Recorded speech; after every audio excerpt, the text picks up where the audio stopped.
There are certain foods that are good for our health and certain foods that are maybe not so good for our health, and for different reasons. And one of the things that I've educated you about in my other videos is something called deuterium, which is heavy hydrogen, and it's something that can slow down our nanomotors in our mitochondria. And of course, our mitochondria are those little organelles within our cells that help to create our energy. And the truth is, our body actually makes deuterium depleted water, but deuterium in itself is that heavy hydrogen is not a good thing, and certain foods are certainly higher in that deuterium.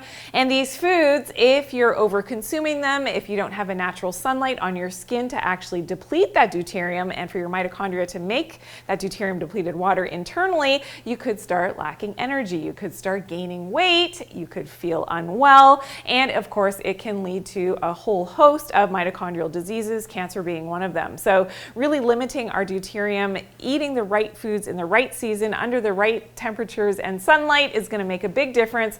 Let's go through a list of 6 different foods that are and tend to be higher in that deuterium.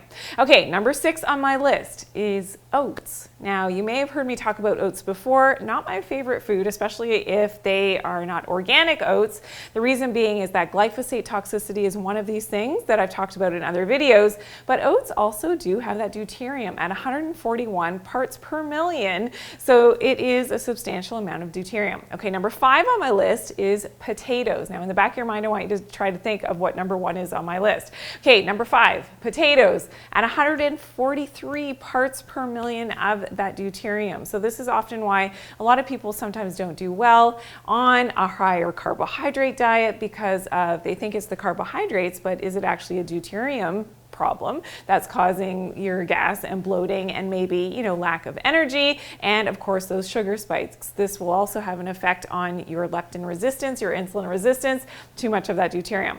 Okay, number 4 on my list is beet sugar, which is often a lot of processed foods now. That beet sugar is at 146 parts per million of that deuterium. Again, a sweeter food. So in order to metabolize sweeter foods, we need to have more natural sunlight exposure.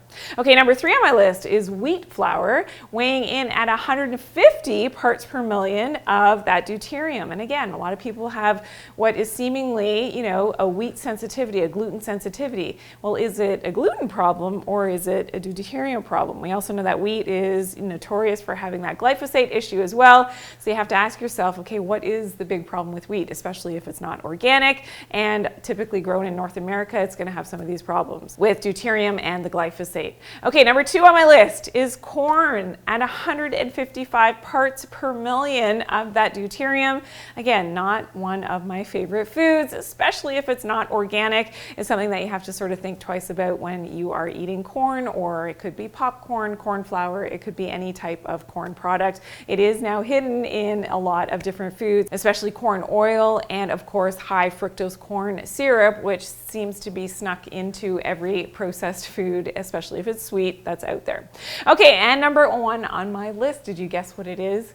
It's actually touted as a health drink. It is coconut water at 156 parts per million. So here's the thing, the meat and the actual flesh of the coconut, probably healthier. The deuterium tends to go into the water of the coconut.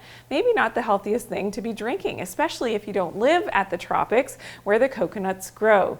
Also, the coconut oil is a health food, so that we don't have to worry about the high deuterium in the fat of the coconut, only in the water. Now, you may be asking yourself, how do I get out and get more natural sunlight exposure? I've heard that the sun is so dangerous and I don't want to damage my skin. Well, I do have some tips for you, and that's in another video. I want you to check it out, 6 safe sun exposure tips. You're going to learn a lot there. I'll see you there.